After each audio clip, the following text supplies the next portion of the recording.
About to see is a man struggling for his life, and it's a struggle, and sadly he lost. The deputies responded to a disturbance call at the Executive Inn on Front Beach Road about 2 o'clock this morning. And it began when 23-year-old Andrew Grand got into an argument with a female friend. They were part of a group that was driving down Front Beach Road. Apparently Grand forced the female to let him out of the car in the parking lot of the Executive Inn. He shoved the female. That's when somebody called 911. 3 deputies responded, Deputy David Higgins and Rick Williams and Sergeant Billy Bird. They had along with them a video crew from a production company that was filming a reality TV show.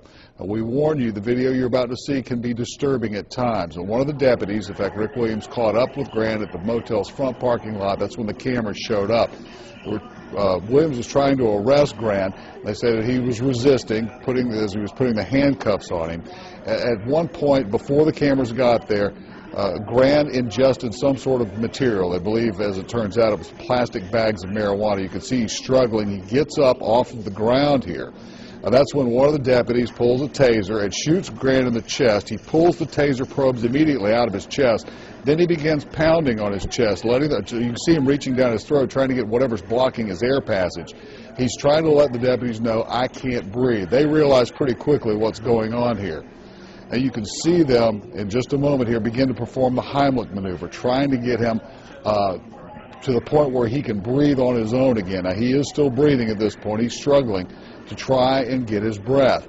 This goes on for about 2 to 3, 4 minutes, actually. Grand goes back down to the ground. You can see him going limp there. The deputies continue to try and work on him, trying to check his mouth for what's inside his throat. He tries to get up.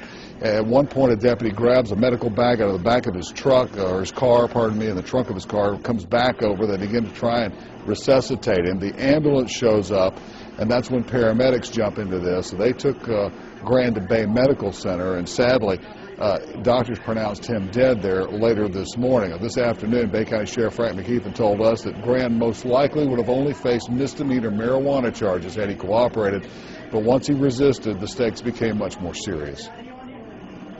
You know, the guy was on the ground, the officer was trying to handcuff him. If he'd have been allowed them to handcuff him, it would have been over. There would have been no tasing, there would have been no resisting, and this would not have happened. You know, certainly, unfortunately our officers was there, but this subject chose to ingest this and put this in his mouth, and because of that, he's dead.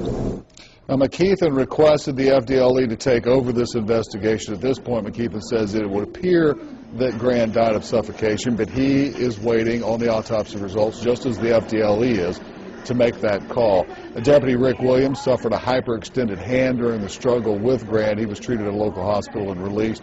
All 3 of the deputies are now on administrative leave pending the outcome of this investigation. And there were actually 2